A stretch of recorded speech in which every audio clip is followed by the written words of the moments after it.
Hello, everybody. Songfather here on this wonderful day today. Oh, my goodness. After all the crap we've been through weather-wise with tornadoes and winds and hail and rain and, oh, my God, day after day after day. Take a day like today and we say, yes, thank you, Lord. Thank you, thank you, thank you. I think it hit about 80-something degrees, 81. And which was great. Just get a little sun on you, but you step into the shade and it dropped down to like 70 with a nice breeze. It was just nice. Except for poor Lucky, poor boy. He breathes heavy in this heat sometimes. But he keeps going out and laying in the sun until he's. Then he comes and lays under the table till he gets cool again, and then he runs in the house. And, what are you going to do to poor doggy? So anyway, Yankees got rained out last night.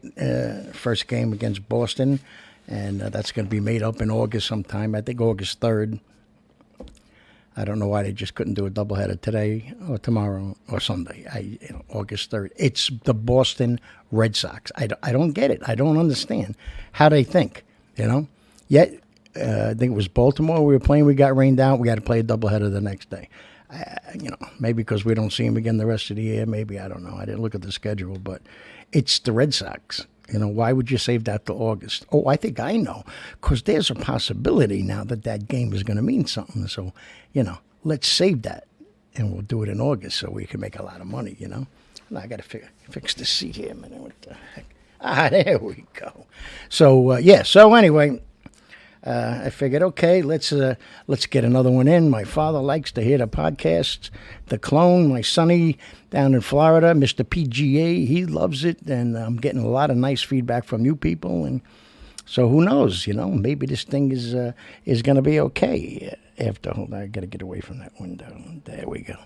And let's come up a little bit there. There you go. Got to get that Songfather every once in a while popping over my head there. There you go. So. You never know where this thing could go. And having a lot of fun with it and, keeping it real and not phony. And I think, that's what I'm all about anyway. And just spoke with a friend of mine that I used to work with. And so let me just say this without getting into a whole thing right now, especially on the advice of my attorney. But back in January, St. Francis Hospital and I parted ways. And it was not my choice, and I am still not happy about it. But we'll just leave it set at that. So, personally, it hurt. Personally, it put me in a bad position. I haven't had any coverage, medical coverage since then. They wanted to give me a COBRA at $800 a month. Really? And I got a couple of things, in the works or in the frying pan, as they say, but. So I still get inboxes from a lot of people saying, listen, my mother, my father, my uncle, my husband, whatever it is in there, and maybe you could stop by and say hello. And, sometimes I used to, put people close to me on the VIP, quote-unquote, parking list, and I can't do any of that anymore. I could certainly call over to people that I know, but I'm not going to put anybody else in jeopardy. What are you doing a favor for Grosso for? He don't work here no more. It's not me. And but yeah, so it's not been easy. And right in the middle of when I was supposed to have the rest of the surgery done on my teeth, and now if I want it done, I got to lay out the $13,000, which I don't have. So then people are saying go do a GoFundMe, and I'm like, well. People who really need that, should be the ones doing that, not me. And then I think about the 13,000. I'm like, wait a minute, maybe that is me. But so so it's been a rough 4.5 months, 5 months now, I guess. And then January, February, March, May, almost 5 months, and still shaking my head over it, and so are many people. But God lays out these plans, and God lays out the path, and you got to follow them. And there's nothing wrong with questioning them or trying to figure them out, but we have to still believe. Oh yeah, it's a different path. So He has a reason for that. So okay, sounds good to me.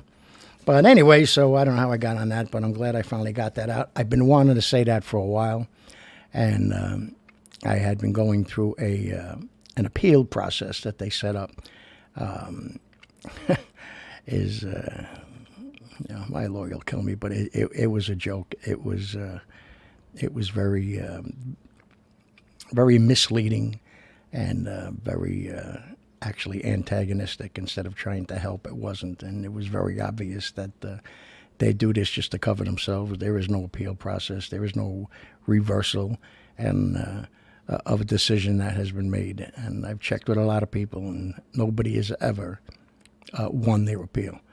So it's just a process that they go through, so nobody can complain or sue later on and wait a minute, we gave you plenty of opportunity to what? To make up some bullshit to try to come back. That's not me. Maybe there are people that will do that, but you know what? I had a nice run there, 9 years, eight going into 9 years, and met a lot of people working with, alongside of, and patients and families, and I had some up times and a couple of down times where I got scratched and kicked and punched and ripped my tendon on my left arm that had to be sewed back on, and then a couple other problems here and there with patients, and that's how I developed my CRPS. Everybody always asks me how did that happen, and we were very short-handed, as we usually are on the weekend. And I got a call to go up and help some nurses, and get up to the room, and there's a guy 6'2", 6'3", going crazy, throwing stuff, and his wife's hysterical, crying, and so Superman jumps in, and that's our job, and get him and trying to hold him down and subdue him, but I can give him some sedation, and he was just, he was a lot to handle, but I did what I had to do, and then within a half hour, my whole hand blew up 3 times its size, purple, and that's where we are now. So, that was in 2015. 4 years later, it's in both arms, it's in my right leg, and in both feet. And it's a disease. Well, they don't like you to use that word. It's a syndrome, I guess is the word they want to use, because it used to be called RSD, reflex, I don't know, RD, whatever. But yeah, it hasn't been fun. So that's what really bothered me the most. I mean, everything that I've done, and I didn't miss any work, except for when I had to go for some, procedures to try to combat this, whether it be injections into my neck and or ketamine infusions, or, But otherwise, I came to work every day, my hands swollen, so in much immense pain in both my hands, and I couldn't even turn a doorknob sometimes. But I came every day. Every day I came to work, and this is how you get rewarded. And it happened there. To me, it's just amazing, but whatever. So keep those compliments coming in. I like it. I like that kind of feedback. Who doesn't? But it just lets me know, like wow, okay. So maybe I am doing something out there, and a lot of suggestions to pick a time and do it the same time every day. I think I mentioned that on the last show, if you want to call this a show. Yeah, let's call it a show. And so, I'm still trying to come up with a regular time, and then I could put together a flyer and remind everybody, that, tonight at 5 o'clock, be the Songfather Show.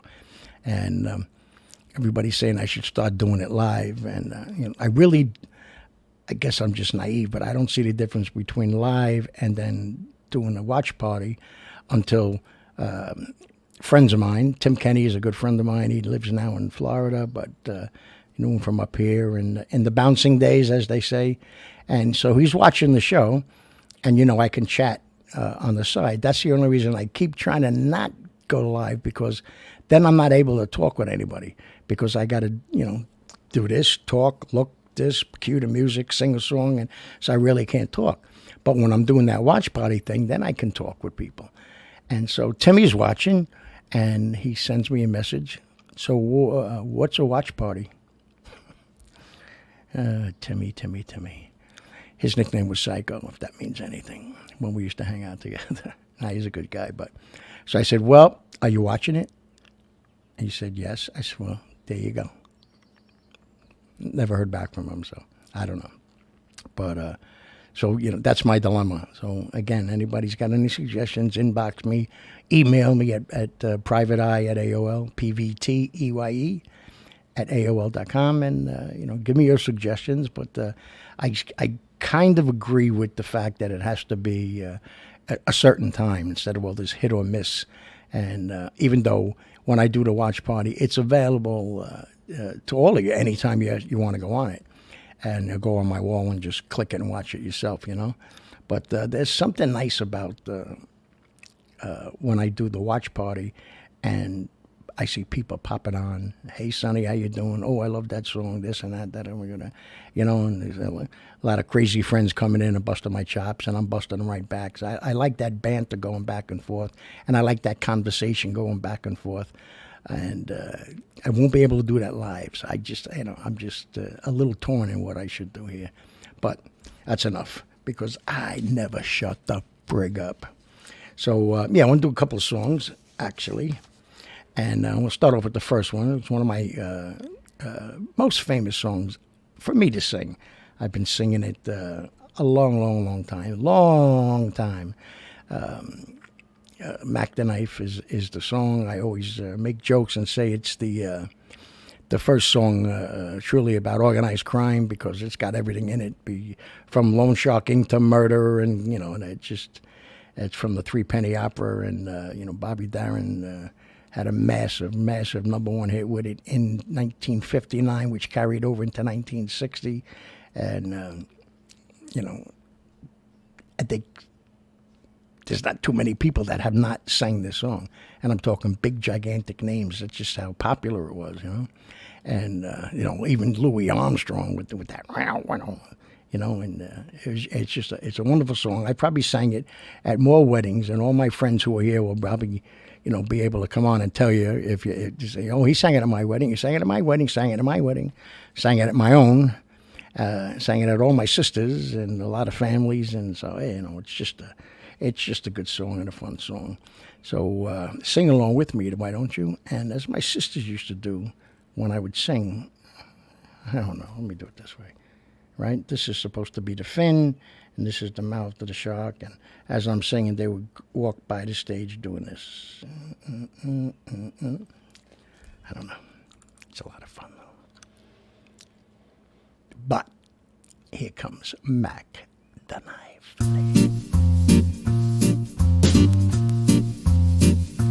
Oh, the shark, babe, has such teeth, dear, and it shows them pearly white. Just a jackknife has old Maggie, babe, and it keeps it down at her side. When that shark bites with its teeth, dear, scarlet billows start to spread. Fancy gloves, though, has old Maggie, babe, so there's never trace of red on the sidewalk. Ooh, Sunday morning, lies a body just oozing life. Can someone sneaking around that corner? Could that someone be Mac the Knife? There's a tugboat, oh yeah, down by the river, don't you know? And a cement bag just a trooping on down.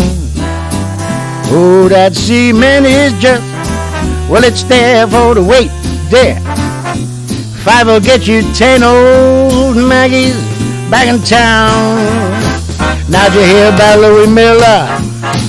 He disappeared, babe, after drawing out all his hard-earned cash. And now Maggie spins just like a sailor. Could it be our boys done something rash? Jenny Diver, oh, Suki Tawdry, oh, Miss Lillian, yeah, and oh, Lucy Brown. Yes, that line falls down the right, babe. And now that Maggie back in town, I said, Jenny Diver, whoa, Suki Tawdry, look out for Miss Adeline and old Lucy Brown. Yes, that line falls down the right, babe. And now that Maggie back in town.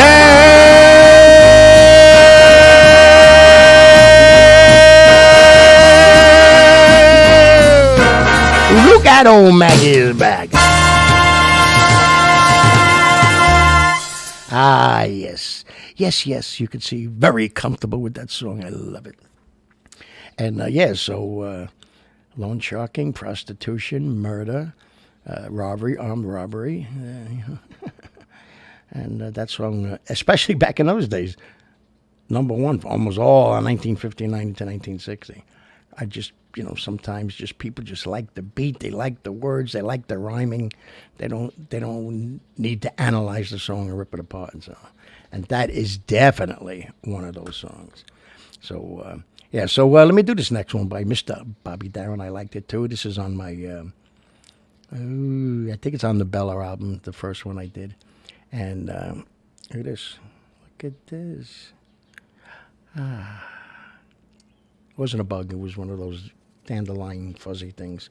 And it's called I Got Rhythm. And the Happenings had a big hit with it in the 60s. And I don't know if Frankie Valli did it, but a whole bunch of other people also, had some relative success with the song, but not close to the way Bobby did it. And there's a song, where I sing, I got daisies in green pastures. And Bree, when she first heard the song, wanted to know I was talking about angry bastards. I'm like, what? She says, why would you sing a song about angry bastards? I'm like, what are you talking about? So I'll slip it in during one of the songs. You know what I'm talking about. But here is I Got Rhythm. Ooh, boy. Mm-mm. See? Everybody snap. I got rhythm. I got music. I got my gal who could ask for anything more. I got daisies, angry bastards. I got my gal who could ask for anything more. Old man Trouble, I don't mind him. You'll never find him round my door. I got starlight, I got me sweet dreams. I got my gal who could ask for anything more.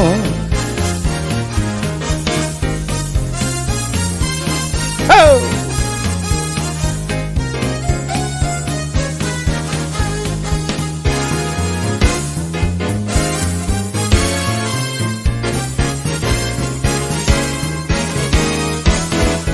I got music, I got rhythm, I got my gal who could ask for anything more.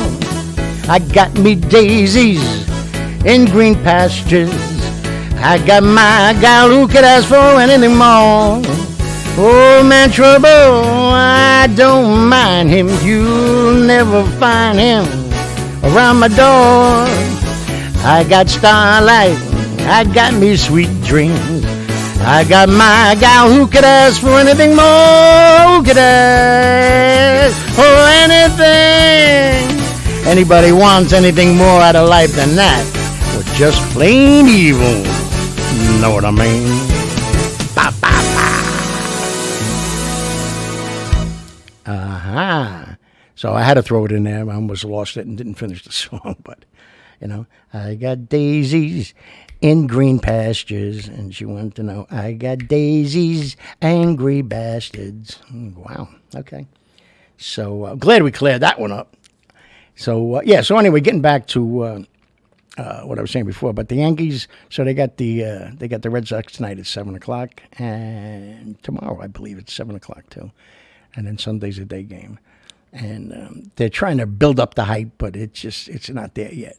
But, I mean, it's always been that rivalry between the Yankees and the Red Sox. So, do anything they can. But the good news today is that I think starting today or it's tomorrow, that Aaron Judge is going to start taking batting practice. So that means he's getting ready to come on back up. But then I heard the Yankees, I can't remember the guy's name, so, shoot me. But the Yankees are really entertaining going after this guy. He's a big-time major league pitcher. But they're talking about getting rid of Luke Voigt. I'm like, it had to be just somebody being stupid. I mean, that can't be true. The kid is unbelievable. He's an up-and-coming star. He's built like three of those Yankees put together. He's flexible, stretching and diving at first base. He hit homers left and right. He ran for a triple the other day. And what? So you're just going to get rid of him? We're going back to that mentality. Let's just go for today. Let's just go for this championship and then rebuild again. And this is where Cashman, I think, starts doing the cocaine and his mind goes crazy because sometimes he doesn't know how to just relax.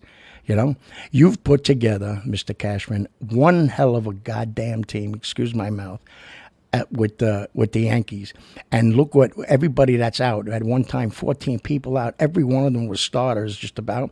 And because of your scouting and because of the deals that you made in the offseason and everything else, you had these kids come up and 3 games in first place. They won 8 series in a row. They won, I don't know, something like 13 out of 15 series. They're feared. People don't want to come in and play them. There's power. They're playing small ball. They're doing bunts. They're running. They're jumping up and down. They're having a great time. They're doing everything you would want a team to do. So sit back. Sit up there behind the glass. Put your feet up on the counter. Grab yourself a cocktail and enjoy what's going on down there. And let things develop. Why are you going to start ripping people apart that have been doing the right thing for you? That's, I never understood that about baseball, but especially with the Yankees. And, like I said, since I came out of my mother in pinstripes. My diaper had pinstripes on it, so it's not that I'm a fly-by-night fan. I am definitely not wishy-washy, but, I could be cheering in the first inning and then saying they suck in the third and cheering again. It's just the way I've been with them my whole life. But, you start talking about getting rid of some of these kids that have kept us where we are right now. Come on now. No. I'm going to have to take a ride over there.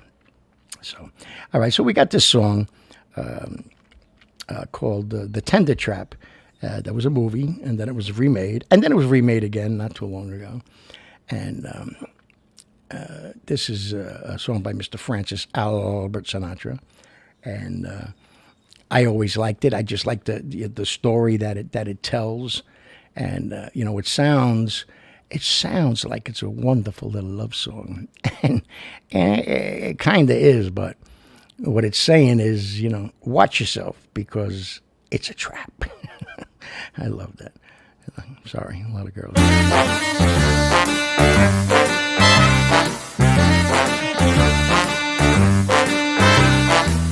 You see a pair of laughing eyes, and suddenly you're sighing sighs.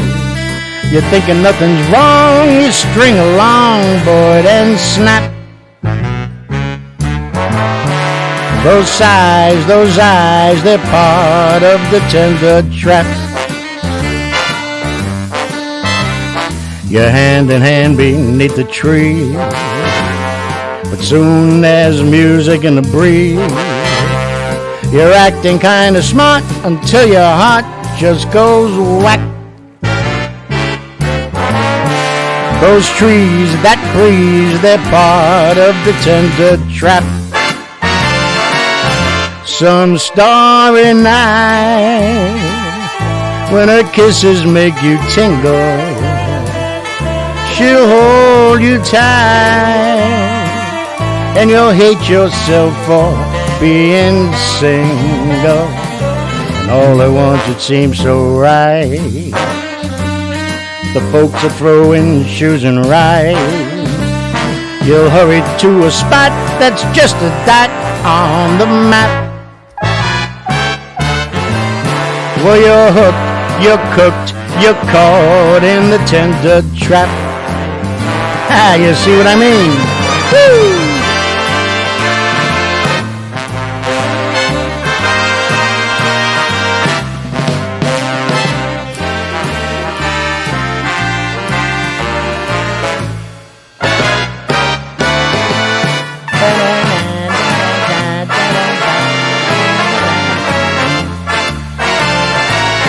Some starry night when her kisses make you tingle, she'll hold you tight and you'll hate yourself for being single. And all at once it seems so nice, the folks are throwing children rice. You'll hurry to a spot that's just a dot on the map. Well, you wonder how it all came about. It's too late now, there's no getting out. You fell in love, and love is the tender trap. Yeah, it's the tender trap. You better watch your step, boy. Too late, you're caught. So, you see what I mean? Yes. Oh, what a lovely love song. Ah, yes, they meet and then they go on their honeymoon. How nice. And then you really, like, analyze the words a little bit, and he's saying, you know, be careful because you're going to get caught in that trap and you won't even know it hit you. I speak for all men. They understand. I was waiting for the screaming. There was no screaming. So, all right. So anyway, let me do this other song here. I like rocking it along. It's getting a little breezy outside. And it's Friday, so I don't want to hold everybody up sitting around the screen. That's assuming that you are. But this was a beautiful song by Mr. Jim Croce, and I was like a lot of people, but I was a big fan of Mr. Jim Croce. I mean, when he first started to bust onto the scene, I was like, "Guy looks like Big Bird." I mean, oh my God, what's this guy gonna do? And then you started. Listening to the songs, listening to the lyrics that he wrote, and they were all right to the heart, down to earth, nothing phony about it, pure emotion, everything he wrote, The one song that he wrote around Christmas time, Photographs and Memories, I mean, that just song still rips me apart, And he's talking about, the small little town is, covered in snow, and everybody's, with their presents, and here he is, walking around. That was walking around by himself, and he'd like to stop by, and maybe we could get it together by tonight, And then the photographs and memories is what really all we ever have left at the end of a relationship, whether it's a breakup or, God forbid, a tragedy or a death, and that's what life is.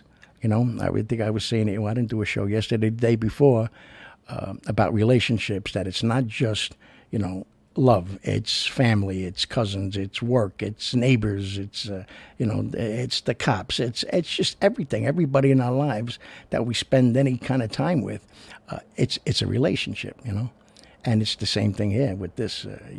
Him really getting down to earth and touching us where hey, wait a minute, no, where it belongs, right here in our heart. And about doing the right thing for people, and maybe we can get it together, and maybe we don't have to break up, maybe we can work it out together, But if you don't ask, if you don't at least try, then you never know. So in this song, "Time in a Bottle," I mean, this song just blew me away from the very first time I heard it, because it's probably something we've all said at one time, kind of like Cher's song, "If I Could Turn Back Time." I see it all the time on Facebook. Oh, if I could only go back to the 70s, if I could only go back here, and da-da-da. And he's not looking to change anything in this song. He's just, if he could save time in a bottle, the first thing he'd like to do is spend eternity with her, And it's, it was during its time, also a very big wedding song, And then, of course, seems to go, especially in this avenue of entertainment, lost him too early, way too early. I mean, he just appealed to everybody, from the suits and the ties to the dungarees and the daisies in the hair. because it touched everybody. We're all the same. We all go through the same kind of thing. We all go through that. Oh my God, I think I'm attracted to her, or I think I'm attracted to him, and what do I do? And should I ask her out, or could you talk to her for me? Could you talk to him for me? You're going back and forth, and he's saying is, boom, let's get right to the point. I like you. I like to get to know you better. I like to take you out. I like to stuff you in a bottle and bring you upstairs. But so anyway, this is the Time in a Bottle. Beautiful song. I love it, love it, love it, love it.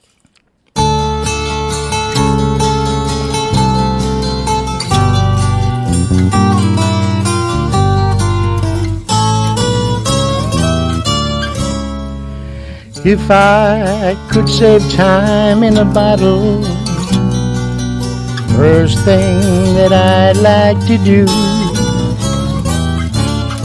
save every day till eternity passes away, just to spend them with you. If I could make days last forever, if words could make wishes come true, I'd save every day like a treasure, and then again I would spend them with you. But there never seems to be enough time to do the things you wanna do once you find them. I've looked around up to know you're the one I wanna go through time with. You.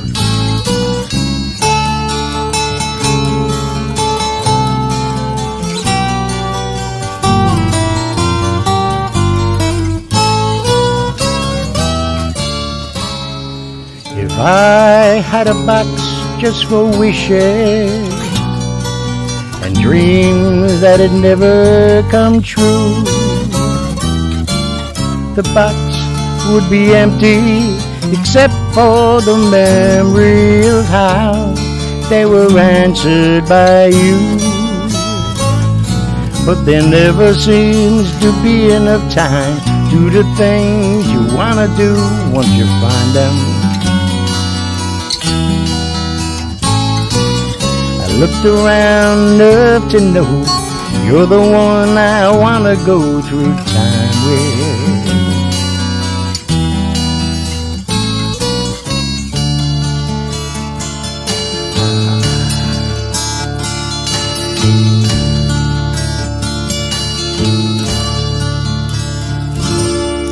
Beautiful.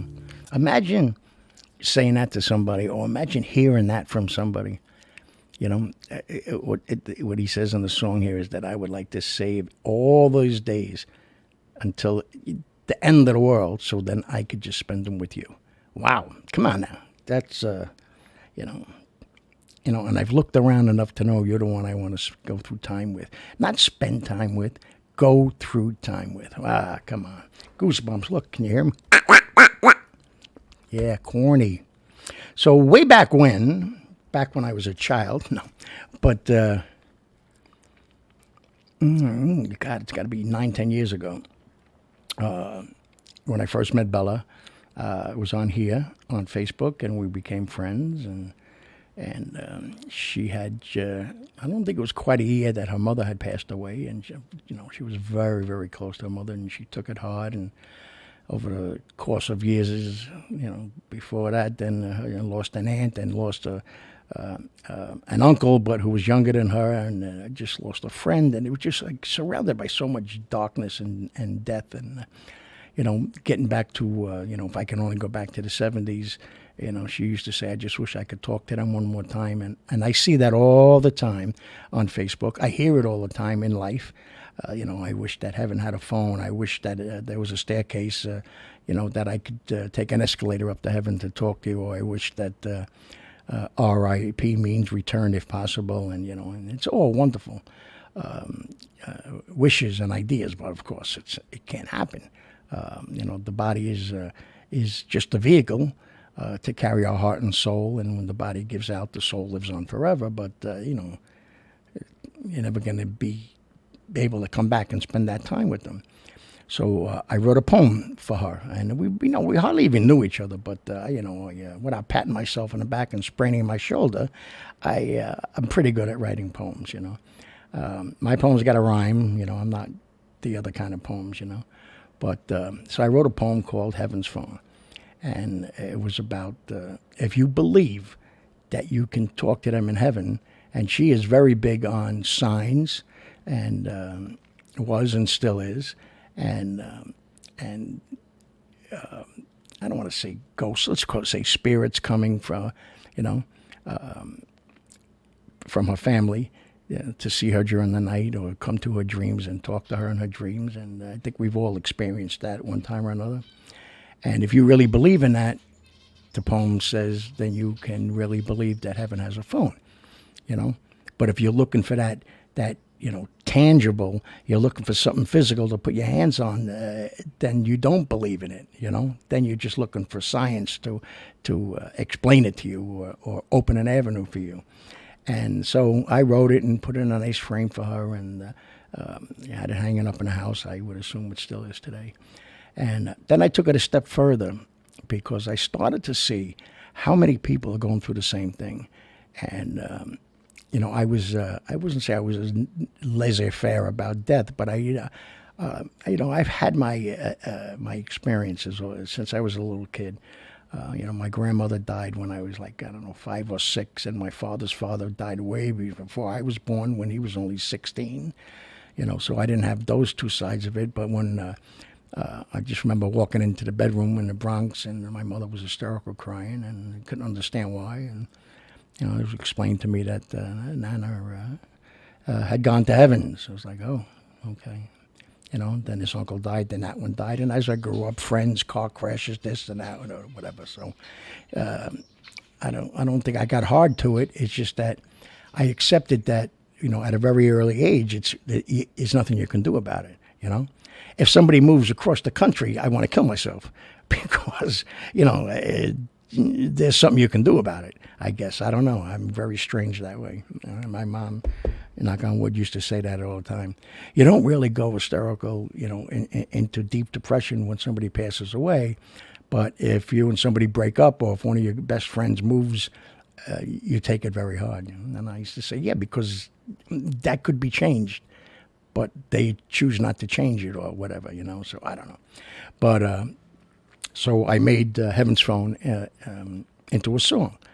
And, I labored over it for a long time. I was doing it as a ballad. And every time I would lay it out and I'd put it down, and then I'd turn it back on and listen to it. I was like, that's not cutting it. It's just, I don't know, it's too depressing, or it's like trying to jog through molasses. It didn't make any sense to me. So I gave it an uptune, an upbeat. Because, death causes too many tears and too much heartbreak as it is.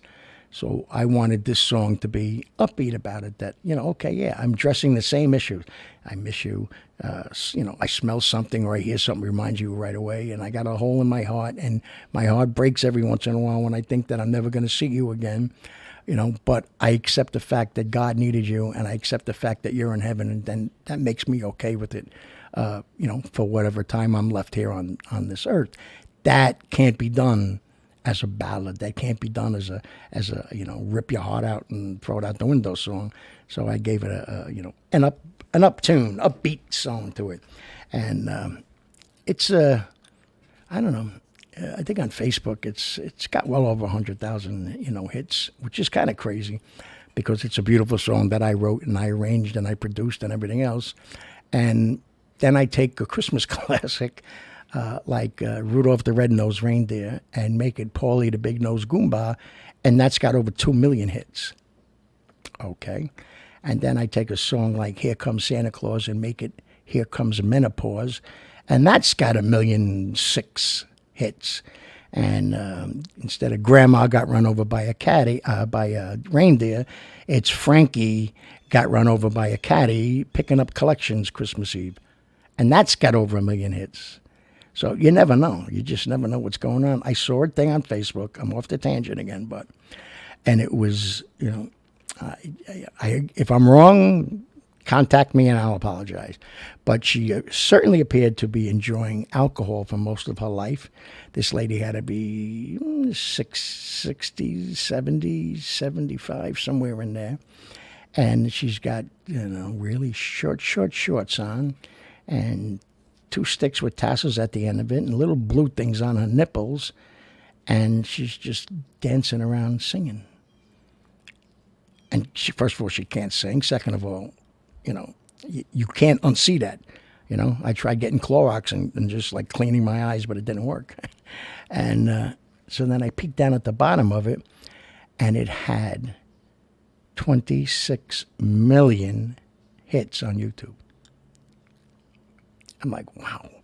There are people out there, I'm not even speaking for myself, that are putting great content out there, be it them singing or playing an instrument or prose or comedy and everything else.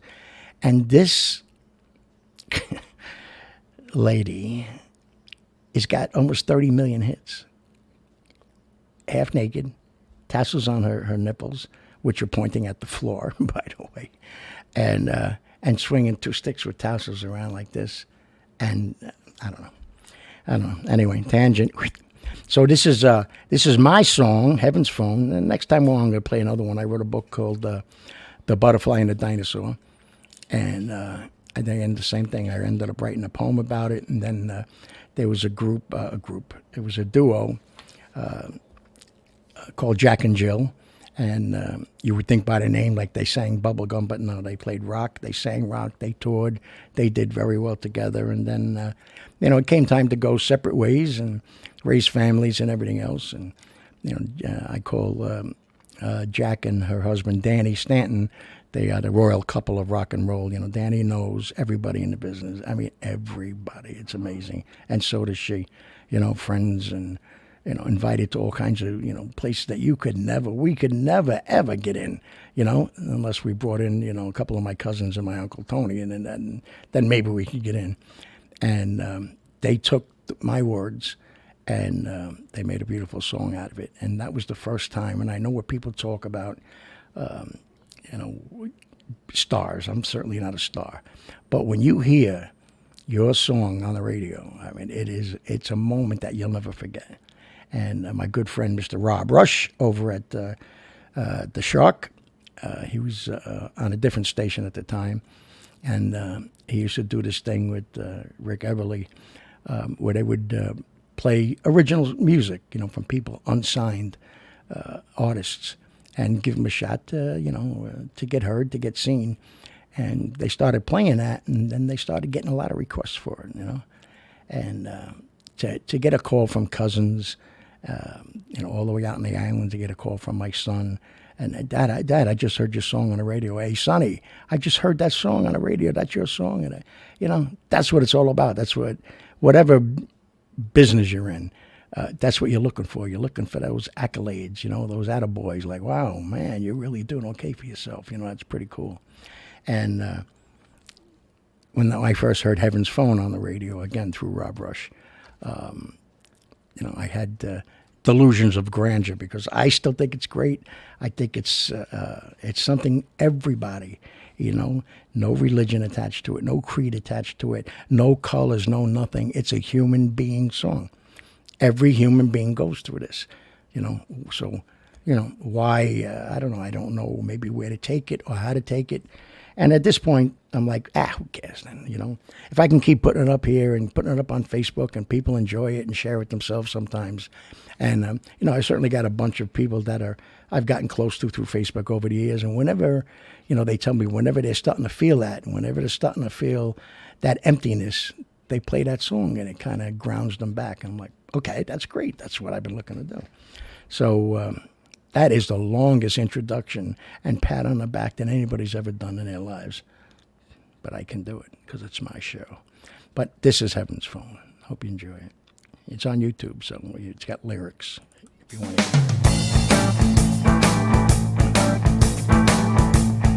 it. We got something up in heaven that's called Heaven's Phone, and it's available 24 hours a day. So pick it up. Say hello. Believe.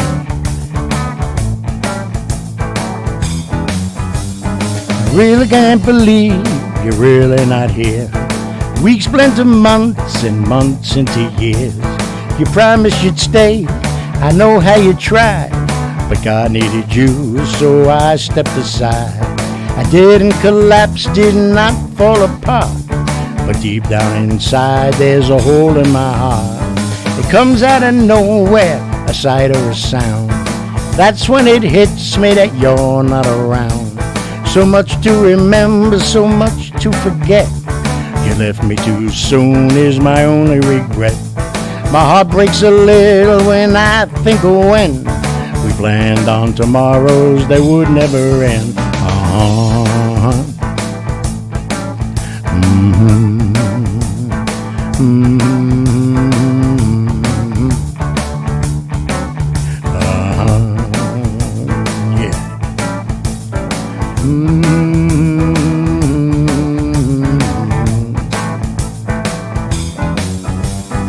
I try to fight it and hold back the tears, never give in to the grief or the fears.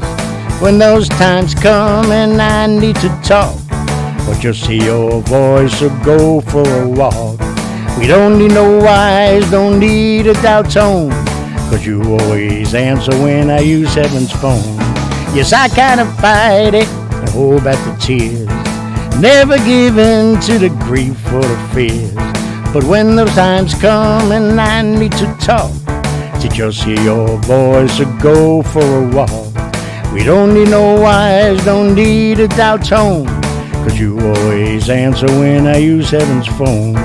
You always answer when I use heaven's phone. You always answer when I use heaven's phone.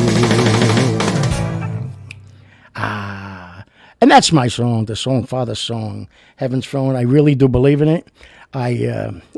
Maybe people think I'm crazy, but I talk to many, many, many people up in heaven. You know, of course, Ma, who's only up there a couple of years now, but, my grandfathers and grandmothers and cousins and friends and godfathers, and Shelley Levine, who was, like my adopted father, who I worked with in Walbaums, and he turned to me at one point when we were working together, and he goes, "I wish I was 10 years younger. We would own the world." I said, "I'm happy right now with what we got, And a quick story about Shelley. I mean, he was tough guy, but he walked the line.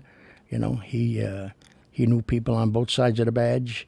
And but he was a heart of gold, just a giver, and we had a wonderful relationship. And I was waiting for a company car. I had left A&P. A&P had bought Walbaums, and then I left, and I was assigned out in the Walbaums, in security as a vice president with him. And so they were giving me a runaround because, you left A&P and this and there, no paperwork, whatever it is. And he had no patience for that. So we got on the phone and he blasted everybody, And he had developed prostate cancer. And he had elected to try other stuff like shark cartilage and this and that, and didn't want to go for any kind of chemo and everything. He ended up going for the radiation, but it was a little late. I mean, his numbers were up around 1,200 at one point. And, we got him down to like 400, and everybody was, jumping up in the air with excitement. And, anything over 8, people start to get nervous. So, he knew the end was coming, And so his wife, Rochelle, he called her Ricky, when he really felt like the end was coming a little bit closer and closer, he was going out and buying 2, 3, 4 sets of golf clubs and 5 vacuum cleaners and the ugliest jewelry you could ever find, so that she would spend, the rest of her life returning these things and thinking about that and never forgetting him. And I said, nobody else will forget you. Don't worry about that. But so he started getting worse, and I used to go over his house and at night, and of course, you're not supposed to smoke, but at this stage of the game, what are you going to do? And he had them hidden in trees and birdhouses and this and that. And one day, I go to work. It was on a Saturday. I got a call and said that the car was ready. I'm like, what car? And the company cars. Oh, my God. So I take my son, and take the company car that I had, drop it off at this place. I go and I get it. Beautiful car, Chevy Lumina, I think it was. I don't know. And it was just gorgeous, So I'm driving around with Sonny, and I call Shelly at home, and I said, "What's up, brother? How you doing?" You could hear it was, "How you doing, Sonny boy?" That's what he always called me. I said, "All right, I'm doing all right. Guess where I am?" He's like, "I ain't got time for your bullshit and play these games." I said, "All right, I just thought maybe you'd like to know I'm calling you from my new company car." So he all perked up. "You really? Are you kidding me? You got it?" I said, "Yeah." He goes, "Oh, good. Now I can die in peace." I said, "Man, don't talk like that."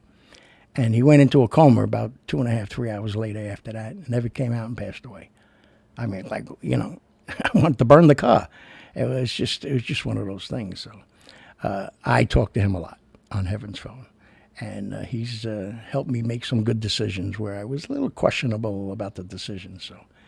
So if you guys believe it, and you should, just you don't have to close your eyes. It doesn't have to be anything high and mighty, or you got to go kneel somewhere. You could be in the car, sitting in the backyard. It doesn't matter.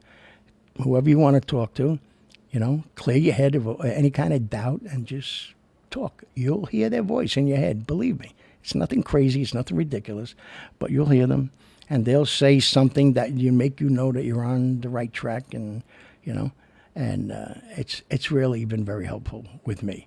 And like I said, especially after Ma only going 2 years ago, and I hear her. I hear her yelling more than I hear her soothing, Sonny, come on, you know better than that, things like that, Not in a nasty way, that's just the way she always was. But so anyway, so that's the show for today. Not a hell of a lot, really not a lot to go through. I'm not going to jump all over politics. It's not my thing. And it's just ridiculous what's going on. So, it's mind-boggling that we've lasted this long without, being taken over by the stupidity that's been running everything up here. And, whether you like him or not, President Trump, Donald from New York, we call him the Donald. He just really, turned rocks over left and right, and look at the bugs going scurrying in all different directions. And maybe that's a good thing. Maybe it should have stayed quiet. Maybe it's not. I happen to think it's a good thing, and I think it really shows how much these people on both sides only cared about themselves. They didn't care about the American people. It becomes more and more obvious, and the shell game that they play is so ridiculous. And shame on us for believing it, or watching it, or not watching it, or ignoring it, whatever. But we need to get back on track here and start saving this country, because I was sitting with my dad yesterday, and we ended up having to turn the TV off because everything that came up was a teacher raped 5 kids, 3 kids stabbed in Brooklyn. A Lyft or an Uber driver is driving, and the guy in the back seat starts beating the crap out of him for no reason. Somebody punches the train conductor as he's walking down the train. I mean, what is going on? What are we doing? What are we doing to each other? That's why I said before about I notice more and more prayers going up, and that's good. I think we need that. No matter who your Lord is, who you believe in, we need that. We need that mindset of good, of nice, of because clearly the disciples of the shithead down on the fire, are coming out and getting brazen about it. And a lot of it has to do with the handcuffs that are thrown on the police, and then these shithead police officers that haven't done the right thing, because 99% of them do the right thing, put their lives on the line every day. Every day they kiss their wife and kids goodbye, and they don't know if they're coming back home. So these idiots, this 1% out there that are being caught doing stupid things, they just locked up and indicted a female cop that was on for 10 years that was trying to get her husband killed. I mean, where is the loyalty to the badge that you go and do something like that? Where is the loyalty to marriage, the loyalty to your husband? It's not working out, then it's not working out. You take a left, I take a right, take it easy, I'll see you around. I don't know. So I said I wasn't going to get started, and I did. So anyway, have a good weekend. Tomorrow I'm probably not going to do anything here. I don't think anyway. And maybe Sunday because it's going to be raining. But unless I go in and see Pops again. But I think my sisters might be going. So I think Donna's going tomorrow. So maybe the other sisters will go on Sunday. And then we got a new week coming up. So you got rain coming this weekend. First it was Saturday and Sunday. Now Saturday's supposed to be great. Sunday's bad. Now Sunday's good. Saturday's bad. Monday's good. Tuesday, whatever. Enjoy yourselves. I love you all. Thank you for everything that you do for me, everything that you say, the encouragement you give me. It just helps me to keep on going. And please, by all means, keep telling me how cute I am. I really enjoy that. And to all those others out there that say maybe you shouldn't be wearing a T-shirt, when you're doing a show and shave the beard and everything else, give me your address so I can come sit on your front lawn and start telling you what you should do. So anyway, love you. Bam, 1, 2, 3. Ciao. See you later.